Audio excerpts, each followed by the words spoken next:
Hey guys, I'm Jase at Jase Outdoors, and in this video, I'm going to be unboxing and field testing the HC400 trail camera by Victure.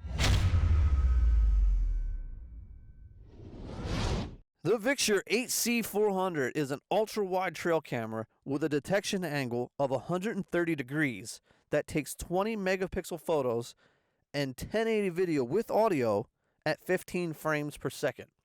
A large 2.4-inch LCD screen for viewing photos in the field, 26 low-glow LEDs, 3 motion sensors, and a 0.4 second trigger speed for under $70. So I just want to start off by saying I am not being paid by Victure to do this review.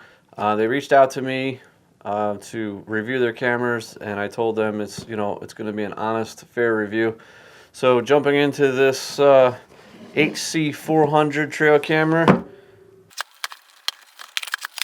and you get a hello card from them, instruction manual, strap, and your mount, and a USB cord. And here is the camera.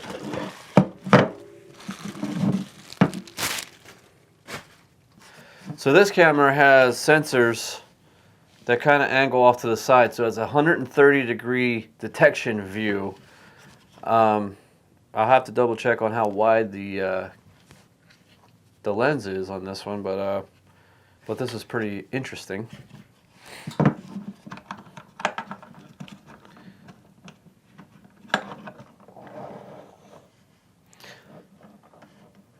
So right off the bat, boy, it's got a nice big LCD screen.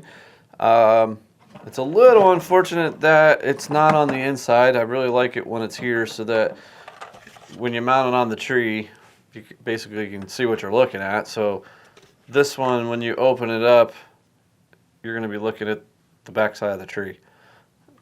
Not a huge deal, but it looks like the battery compartment has to pull this little lever down, and there's a little string. You pull that up, it's different. Takes 8 batteries, so battery life should not be an issue. The other thing I can see right off the bat that might be a little bit of an issue for some of you, again, it takes a micro SD card, the real tiny ones. They're really not that expensive. I'll post a link in the description, because you want one that's going to be at least a class 6 or higher, something that's fast. They're like $8 for a pretty good size one, so it's not too bad. So we'll throw some batteries in here and go through the menu.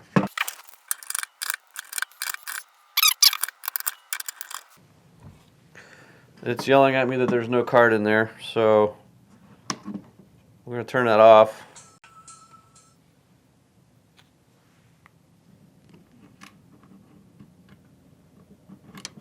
Oh, jeez. That thing shot out of there like a cannon. Try this again. So there's 2 options here on the on and off switch. So there's a setup in the middle. So you want to put it in the middle, and you're going to start off with language. Hit OK. You're going to set the clock.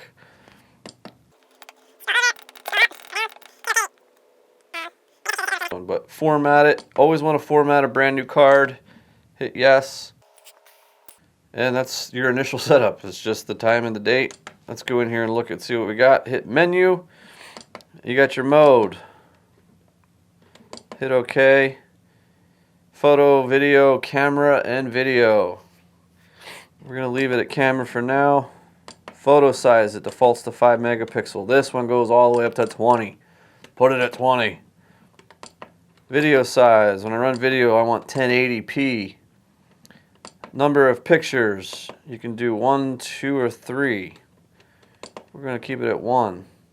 Video length defaults to 10 seconds. This one you can go just about every second you want. We're going to put it right at 20. Interval between pictures.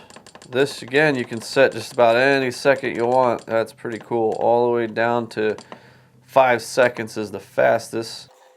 You have a time-lapse mode, Timestamp, you can turn on or off. It's defaulted to on. Time switch, we'll turn to on. Password, serial number set. I'm not going to deal with that.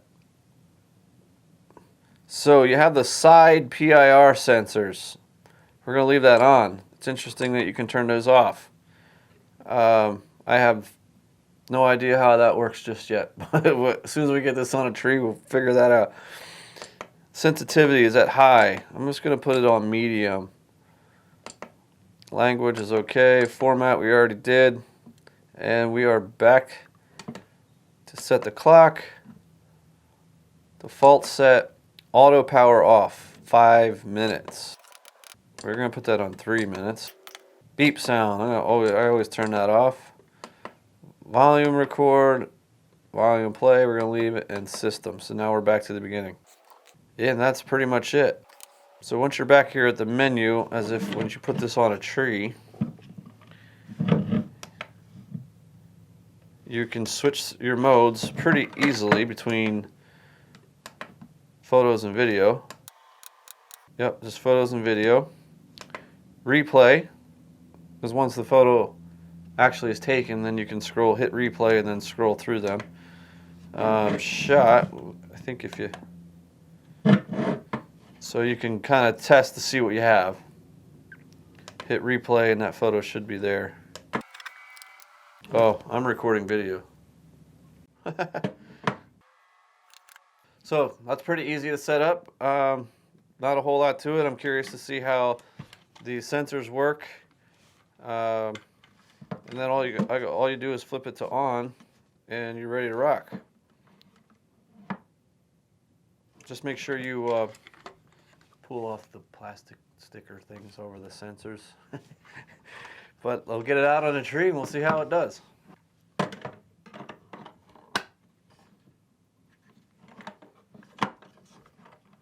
I'm going to set it up right here on this apple tree, and I'm just going to set out an orange marker at exactly 20 yards, and we're going to walk back and forth and see how often it picks me up and how far it can pick me up.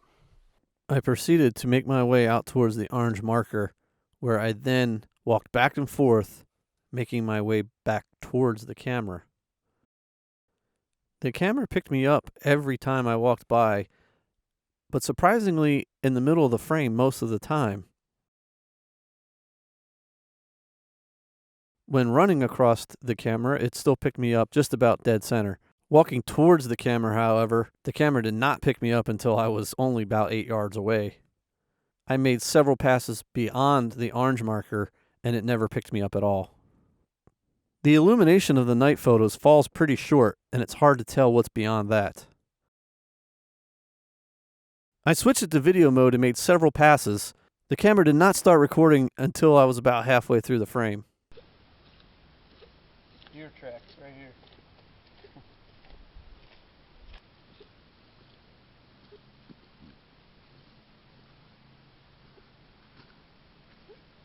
After setting out a few days, I came back to check the camera and walked directly towards it, and it didn't pick me up until I was right at the camera. I was pretty disappointed with this clip.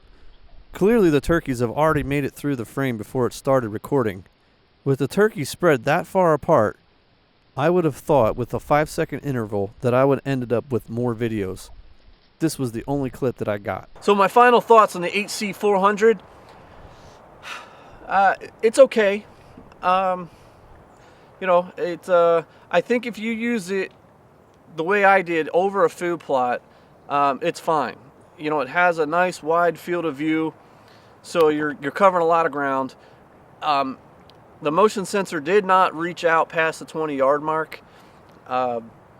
So again, you know, this is a wide angle camera, so I wouldn't expect it to go too far. So I think if you use it over a food plot, you know, deer are just kind of milling around, it's going to be fine. I don't think I would use it over a run or over a scrape. You can see the LEDs glowing at night, but again, over a food plot, you know, they're feeding. I don't think that's going to bother them. You know, video, I wouldn't use it for video. It's the quality's just not there at all. The audio is actually surprisingly good, but I don't really care about the audio so much. So I wouldn't use it for video. You know, I was a little surprised, you know, walking towards the camera, how long it took before it started recording, or even just walking across, it wouldn't really start recording until I was halfway through the frame. So, you know, if you're trying to catch movement, I wouldn't use this camera. Over a food plot, I think this is your best bet for the use of this camera. Again, it's a $65 camera, so, you know, it is what it is. But it's, you know, if you're looking for something over a food plot, you might want to check this one out. I really appreciate you guys taking the time to watch this video.